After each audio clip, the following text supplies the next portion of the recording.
धन्य धन्य सद्गुरु सुखदा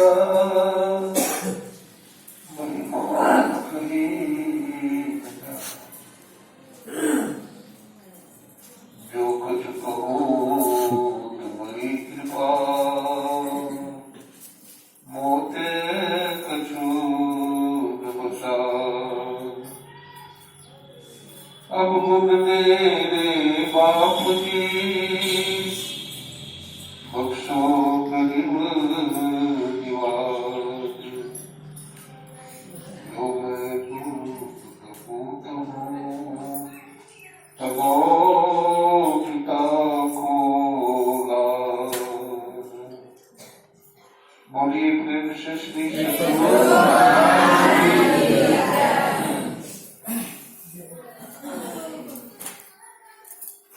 भगवत रूप में अनंत श्री विभूषित विश्वबंद जगन्नाथ परमाराध्य गुरुदेव के त्रैलोक पादपद्मों में कोटि कोटि साष्टांग प्रणाम। मंच पर हमारे आदरणीय स्वामी चंदन बाबा,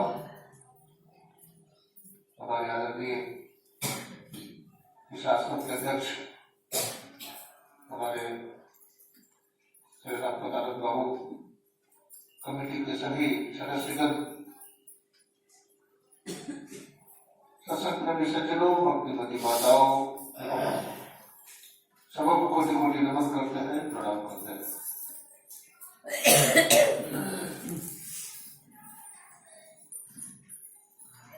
अभी हम लोगों ने रामचरितमानस सारस्वतिक सप्तम सोपान उत्तरकांड से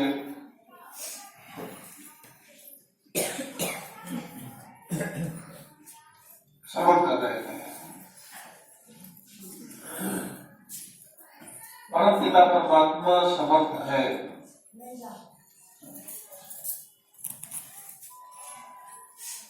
उनकी इच्छा से ही सब कुछ होता है।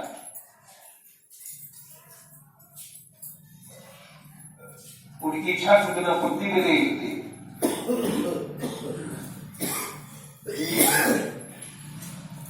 गोस्वामी जी ने कहा, जो जड़ को चेतन करई, जड़ ही करई चैतन्य, अस समर्थ रघुनायक ही भज ही जीव के धन्य।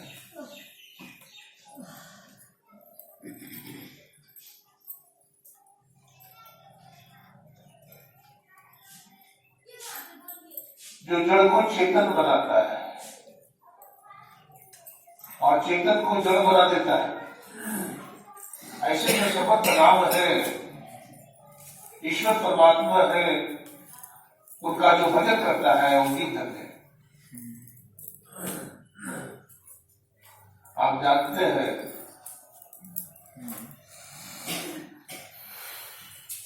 राजा जनक ने स्वयंवर रचा, जानकी का विवाह उसी से करेंगे जो इस धनुष को तोड़ेगा, तो भगवान शिव का धनुष है।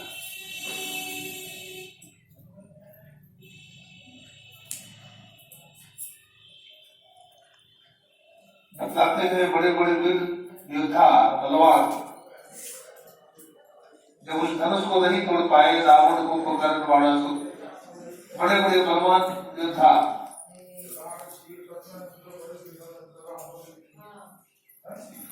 तो दुखी हो गए। जनक जी महाराज उनकी धर्मपत्नी सुनैना सभी पर जाकर दुखी हो गए। लगता है अब हमारी बेटी का विवाह नहीं होगा जानकी का।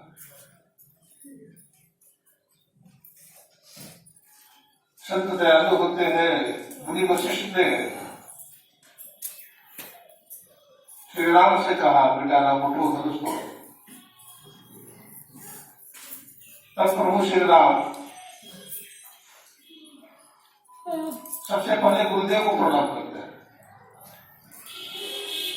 दुनिया के सारे बलों में सबसे महत्वपूर्ण बल है गुरु बल। गुरुदेव लिखते हैं, असार संसार सहे गुरु बल करो। इस असार संसार में हम गुरु के बल से तर जाएंगे। इसलिए गुरु बल प्राप्त करना चाहिए। और गुरु बल को प्राप्त करने का तरीका गोस्वामी जी बताते हैं, गुरु के चरणों में श्रद्धा से नमन करना, प्रणाम करना, विश्वास के साथ प्रणाम करना। श्रद्धा विश्वास में बड़ी शक्ति है। भगवान कहते हैं, श्रद्धा हमारे लवते ज्ञान होती है। जिसमें श्रद्धा नहीं है, विश्वास नहीं है, उसको ज्ञान नहीं हो सकता।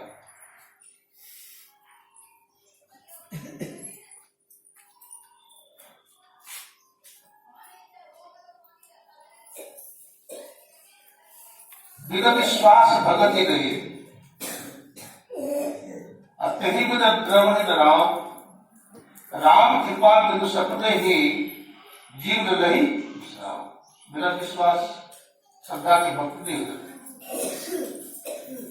आप लोग यहाँ आए हैं सत्संग मंदिर में, गुरु महाराज की तस्वीर लगी हुई है। सत्संग में आप लोगों का विश्वास है, गुरु में विश्वास है, तभी आप यहाँ आए हैं। और सत्संग सुन करके आप भक्तिवंत बन जाइएगा। जिसका संस्कार कभी नष्ट नहीं होगा। ये शरीर तो छूटता है, शरीर छूट जाएगा, लेकिन जो आप सत्संग श्रवण किए हैं, इसका जो मनन करेंगे, इसका जो निधिध्यासन करेंगे, उसका संस्कार कभी भी नष्ट नहीं होगा। राम के पाद सपने भी अजीब नहीं विश्राम। बिना राम के, बिना ईश्वर के स्वप्न में भी जीव को आराम चैन नहीं मिलता है। प्रभु श्री राम गुरु का आदेश पा करके, आशीर्वाद लेकर के धनुष के पास जाते हैं और धनुष को भी प्रणाम करते हैं, क्योंकि भगवान शिव का धनुष था। शंकर चाप में आज बलीवन भगवान शिव को भी प्रणाम किया प्रभु श्री राम ने। और प्रभु श्री राम ने धनुष को क्या किया? तोड़ा।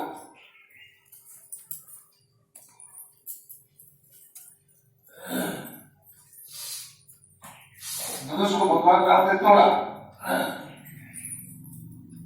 मैं बार बार कहता हूं, धनुष में दो चीज है, डोरी और कमानी। भगवान राम ने क्या किया? कमानी को दूर कर दिया और डोरी को छाती से लगा दिया। डोरी कमजोर होती है, डोरी को टूटना चाहिए, डोरी नहीं टूटी, कमानी टूट गई। ऐसा क्यों हुआ? ऐसा इसलिए हुआ कि भगवान राम ने कमानी को अपने से दूर कर दिया। प्रभु श्री राम कहते हैं, ये दुनिया वाले लोगों, जिसको मैं अपने से दूर कर देता हूँ, वो रावण और कुंभकर्ण जितना बलवान को नहीं हो, वो टूट जाएगा। और कमजोर से कमजोर ही प्राणी को नहीं हो, जिसको अपने शरण में हमें लेते हैं, जिसको सीने से लगा लेते हैं, छाती से लगा लेते हैं, उसको दुनिया की कोई शक्ति तोड़ नहीं सकती। श्री सद्गुरु भगवान श्री राम से रावण दूर हो गया,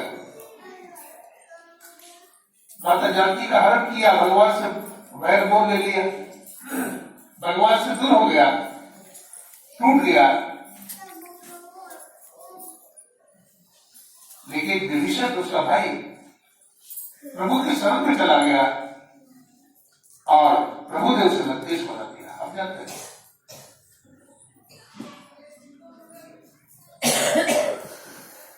प्रभु श्री राम ने धनुष को तोड़ा, बहुत जोरों का टक्कर हुआ, बहुत विशाल धनुष था। बतलाते हैं प्रभु श्री राम ने धनुष तोड़ा था, उसका थोड़ा सा भाग फूट करके नेपाल चला गया धनुषा।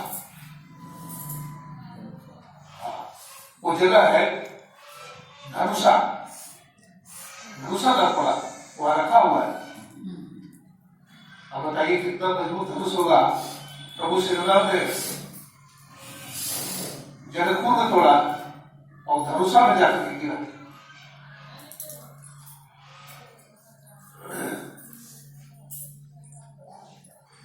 गोस्वामी जी कहते हैं जो जड़ से चेतन करे, एक जड़ पदार्थ होता है और दूसरा चेतन होता है। जड़ तत्व और चेतन तत्व, जड़ तत्व नाशवान होता है, चेतन तत्व अविनाशी होता है। जब धनुष तोड़ दिया तो सबको खुशी हुई, लेकिन फरसाधारी परशुराम जी को खुशी नहीं हुई। उनको गुस्सा आया, क्रोध आया, वो भड़क गए और उन्होंने कहा, रे दुष्ट, ये भगवान शिव को धनुष तोड़ने वाला तू कौन हो? तूने भगवान शिव का धनुष तोड़ दिया। प्रभु श्री राम को सबूत कितना गंभीर है। वो हाथ जोड़ के कहते हैं, दास सब धरु भद्र निहारा, हो या मुको दास तुम्हारा। हे प्रभु, आपका धनुष तोड़ने वाला आपका कोई दासी तो हो, आपका सेवक होगा।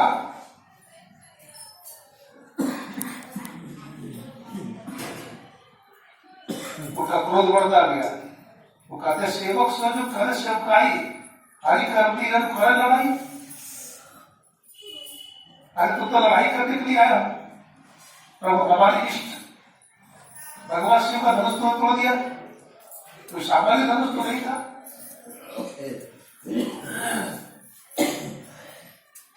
भगवान श्री राम कहते हैं, देखिए भगवान की गंभीरता है। छूत टूट रघुपति हिंद दसो, क्या कहते हैं, हे प्रभु मैंने धनुष में छुआ और टूट गया, हमारा कोई दोष नहीं। और गुस्सा बढ़ गया, पूरे धनुष को छुआ और टूट गया। भाषा उठा लेते हैं मारने के लिए। प्रभु श्री राम कहते हैं, प्रभु हमारा गर्दन झुका हुआ है, आप हमसे गलती हो गई है, आप हमारा गर्दन काट दो। भाषा उठाना चाहते हैं कौन? परशुराम जी वाला। भाषा जड़ है कि चेतन? भाषा जड़ है। हाथ क्या है? हाथ चेतन है, चेतन नहीं, चलता है, चलता है, चेतन है। थोड़ी देर के लिए बात कीजिए, आप चेतन है, वैसे तो कर्मी करे, इसमें चेतन है, आत्मा है, इसलिए चेतन है, आप चेतन।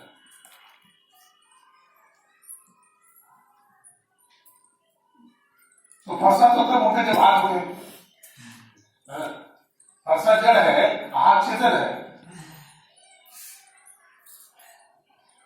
जो जड़ से चेतन करे, जड़ को चेतन बना दिया, अब चेतन को जड़ बना दिया, हाथ चेतन है, जड़ हो गए, उठता ही नहीं। हाथ उठेगा तो नहीं, फरसा उठेगा, जड़ ही करे चेतन की। तो सब कहते हैं ऐसे जो समर्थ राम भगवान है, उनका जो भजन करता है वो जीव बनते हैं, वो जीव बनते हैं जो भगवान का भजन करता है।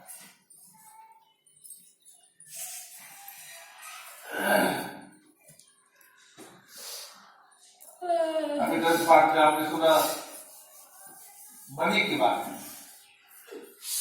राम भगति चिंता मणि सुंदर, अब बस करोड़ जाके और उत्तर परम प्रकाश रूप दिन राति, अगर ही कुछ चाहिए दिया फिर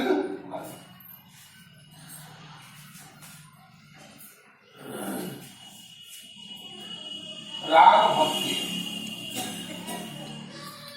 एक चिंतामणि है, चिंतामणि एक रत्न है, मूल्यवान रत्न। वो जिसके हृदय में बसता है उसके अंदर प्रकाश हो जाता है। तो कौन सा ऐसा रत्न है भाई जो भक्त के हृदय में रहता है तो प्रकाश हो जाता है? रत्न की चर्चा तो हमारे भागवत महापुराण में भी आया है, रामचरित मानस में भी रत्न की चर्चा मिलती है। छठ सुंदर सप्तक पाई अपारस परस उदात सुहाई, पारस्परिक की चर्चा मिलती है। और हमारे ग्रंथों में मिलता है कि मणि 4 प्रकार के होते हैं। कितने प्रकार के होते हैं? 4 प्रकार। कौन कौन से मणि होते हैं? तो एक मणि का नाम आता है सूर्यकांत मणि। सूर्यकांत मणि का काम क्या है?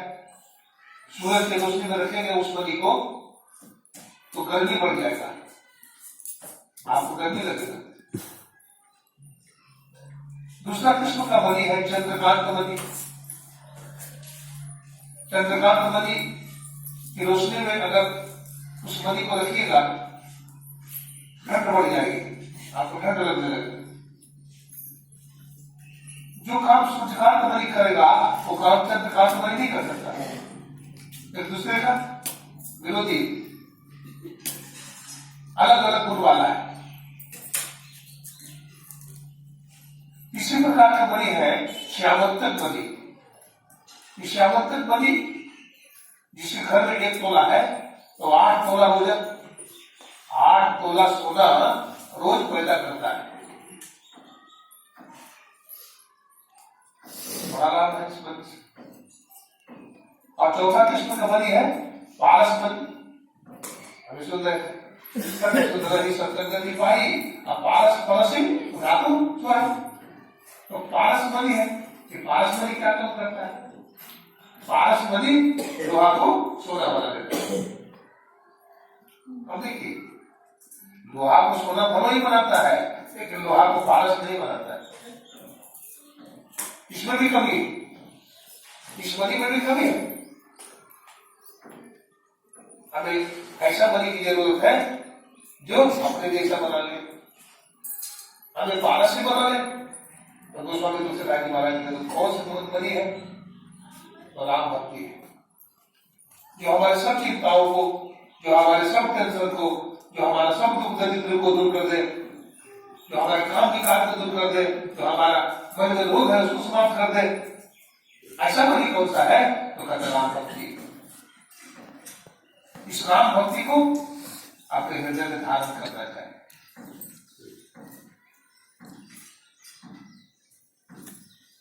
आप कहते हैं वो मणि जिसके हृदय में रहता है तो परम प्रकाश रहता है और वहां दिया की बत्ती की जरूरत नहीं है।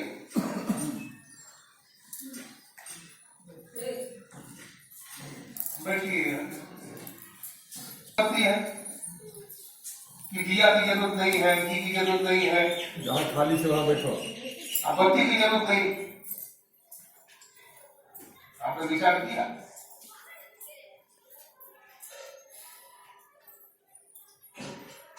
हमेशा अपनाते हैं अपने घट दिया का बारूद। क्या कहते हैं?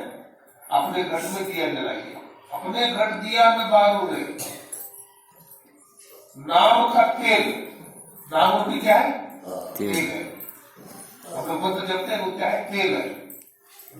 हम लोग बाहरी तेल डालते दिया, उत्तेजक पदार्थ।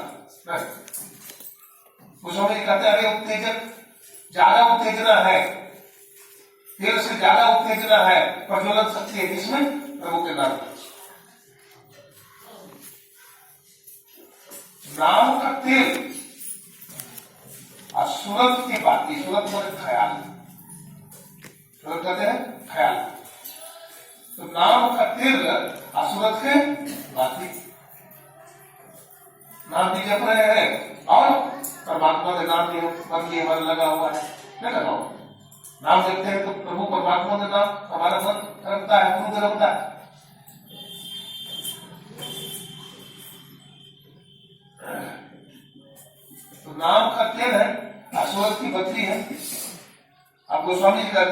ब्रह्म अग्नि उद्गार हुए, ब्रह्माग्नि प्रकट करी। तो ब्रह्माग्नि कैसे प्रकट करें? हम लोग दिया जलाते हैं तो क्या करते हैं? माचिस की तीली को निकालते हैं। अब तीली को निकाल कर क्या करते हैं? माचिस में वहां गर्दन पैदा करते हैं जहां पर मसाला लगा हुआ है। सब जगह घर्षण करेंगे तो नहीं होगा, अग्नि प्रज्वलित नहीं होगी। अग्नि प्रज्वलित वहीं से होगी जहां पर मसाला लगा हुआ है। संत महात्मा बताते हैं वो मसाला हमारे अंदर कहाँ लगा हुआ है? तो कहते हैं हमारे अंदर भी मसाला लगा हुआ है, वो आपके क्षेत्र में मसाला लगा हुआ है। तो कौन सा बत्ती का घर्षण होगा? कीड़ा पिघला जो नाड़ी, क्या है? कीड़ा पिघला क्या है? वेद भगवान कहते हैं कीड़ा भगवती गंगा,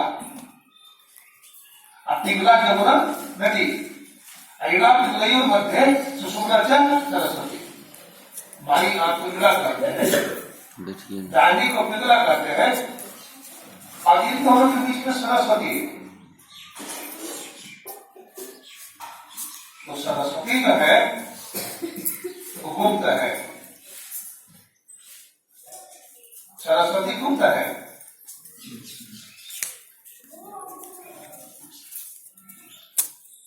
वो दिखाई नहीं संगम है, नाम है त्रिवेदी और वहां संगम नहीं का त्रिवेदी, नाम त्रिवेदी कर दिया। तो क्या गलत रखा है? नहीं रखा, ठीक है। तो त्रिवेदी संगम ही है। हमारे गुरु महाराज कहते हैं गंग यमुना सरस्वती संगम पर, गंग जमुन सरस्वती संगम पर संध्या करो ही भाई। कहाँ संध्या करो, कहाँ भजन करो? तो कहते हैं गंगा जमुना और सरस्वती के बीच में, गंगा जमुना सरस्वती के संगम पर, तट पर संध्या की। गंग जमुन धार मदर ही सरस्वती बहे, टोटल उस बात भाग गुरुगम नहीं करे। कीड़ा और पिघला दोनों नाड़ी है, उसका घर्षण होता है, और घर्षण होने से क्या होता है? ब्रह्माग्नि प्रकट हो जाती। बाहर में दिए जलाने इससे कोई लाभ नहीं है। कबीर साहब के दृष्टिकोण में अंदर में दीपक जलाइए, आपका दिया बुझा हुआ है। ये मानव का शरीर दीपक है। मानव का शरीर क्या है? दिया है। नाम जपिए, तेल है, ख्याल लगाइए, बत्ती है। आगे क्षेत्र में रात का दर्शन करिए, ब्रह्म प्रकाश।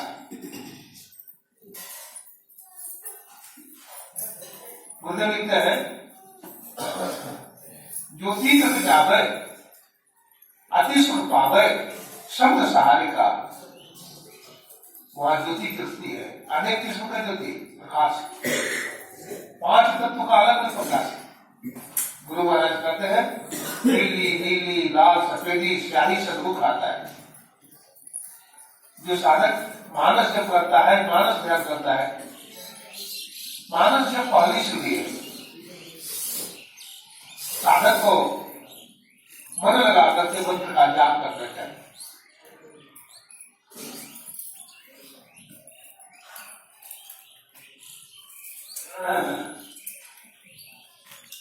लौ लगा करके मंत्र का जप करना चाहिए। साधक मंत्र जप लौ लाए और वही सिद्ध अनुमानित पाए। अनिमा आदि सिद्धियां मिलती है उसको, लकीमा महिमा अनिमा इसी बसित आदि सिद्धियां उसको मिलती है। हनुमान जी महाराज को सिद्धियां मिल गई मंत्र जपने से, अपने इष्ट का ध्यान करने से। तो स्वामी जी लिखते अष्ट सिद्धि न होने लिखते दाता असमर दिन ज्ञान की बात, ये सब सिद्धियां मिलती है साधक। तो हनुमान जी महाराज 4 जोड़ने से 8, 8 से 16, 16 से 32 और 32 से 64 जोड़ने हो गए। ये साधक में सबसे नियम होती है, लेकिन इसका मतलब नहीं कि आप सिद्धि का प्रदर्शन कीजिए, सिद्धि का प्रदर्शन नहीं कर सकते।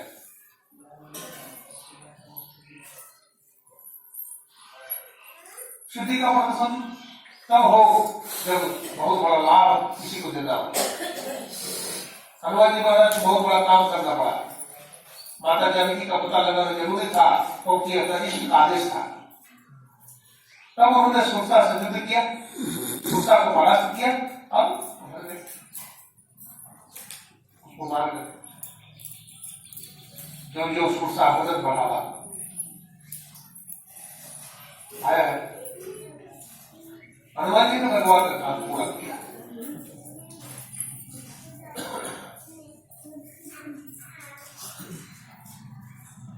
एक अंदर में ज्योत जलाता है,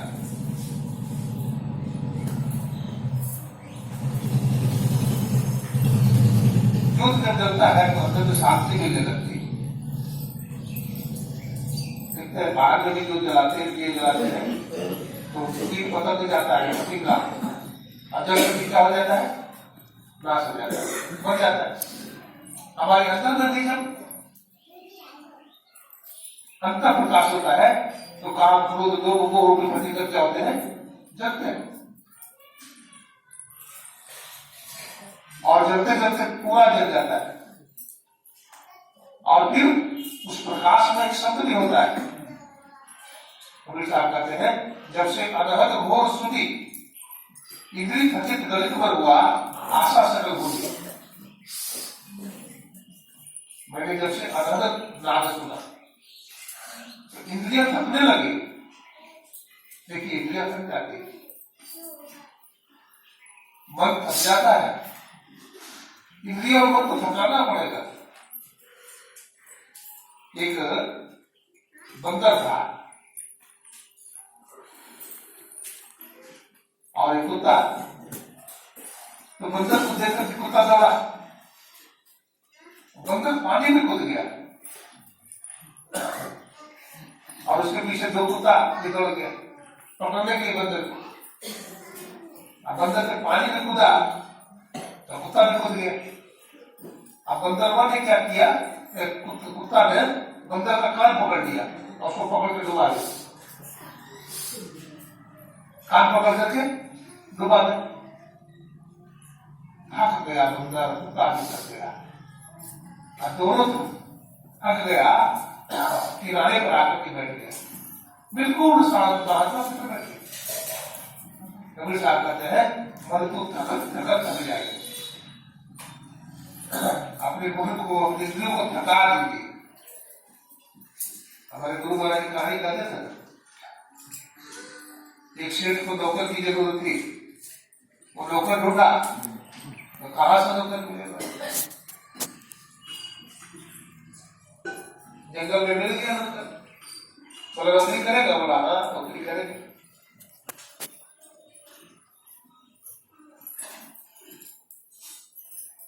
कितना तनख्वाह लोगे, तनख्वाह की बात नहीं है, हमको काम देना पड़ेगा। शर्त यही है कि जब हमको काम नहीं दोगे तो तुमको मार डालूंगा। तो थोड़ा घबराया सेठ, तो सोचा हमको काम की कमी है, बैठ गई बैठिए, बाद में बात नहीं। शर्त यही रहा कि जिस दिन हमें काम नहीं दोगे उसे दो बार डालोगे। सेठ ने सोचा हमको काम की कमी नहीं है, ये हमको क्या मारेगा। अब वो लेके चला गया, काम तो हमें बोला जाओ पूरा साइड में जितना भी जमीन है सब तो जोत कर दिया। वो गया जोत के आ गया, बोला पूरा साइड में जाओ, गया जोत के आ गया। बोला उत्तर दिशा में जाओ, आ गया, दक्षिण दिशा में जाओ, आ गए। आप सोचिए क्या करो, बोले जाओ सब में बीच शीट करके आओ, सब में बीच शीट करके आ गया। बोले काम बताओ, बोले पानी लाओ गिलास, पानी खा के दे दिए। बोला क्या करते हैं, फलाना में बुरा हो, बुरा ले आए। अब घबरा गया, बोला हमारे पास तो काम नहीं है, तो बहाना कर रहे हैं। अब तो बात फेरा है, तो बात देगा। चला गया अपने गुरुदेव के पास। गुरुदेव इस तरह की बात है, हमको एक नौकर मिला, वो बोलता है जिस दिन हमको काम दे दोगे मार डालूंगा। अब हमारे पास काम नहीं है, मुझे संकट से बचाइए। तो गुरुदेव ने कहा देखो जी, तुम जंगल से बांस काट के लाओ, धरती में गाड़ दो, अपना उससे कहो भूत से है चढ़ो रुक लो। अब भूत जो है चढ़ना मतलब शुरू कर दिया। आप कितना चढ़े उतरेगा, वो तो थक गया, और थक गया बस भाग गया। हमारा मन भी भूत है, हमारा मन क्या है, भूत है।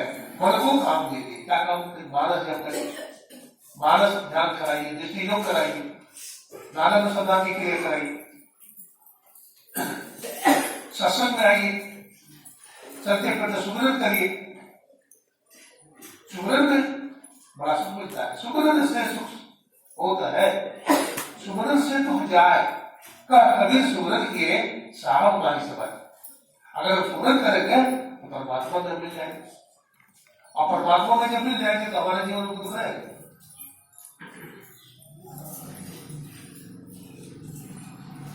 जब हम सत्संग करते हैं तो समझिए हमारे विद्यालय है। आज जब लड़ाई करते हैं, झगड़ा करते हैं, झगड़ा फसाद करते हैं, तो समझिए उलट खा गए। अभी हम लोग कहा, अभी हम लोग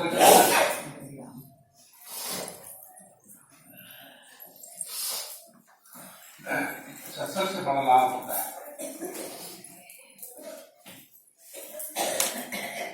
अब मंदिर में जाएंगे, भगवान से कुछ मांगते हैं, जाते हैं मंदिर में जाते हैं, भगवान से कुछ मांगते हैं।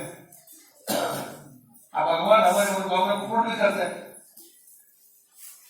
लेकिन अगर सत्संग में आएंगे तो हमारी इच्छा का नाश हो जाता है।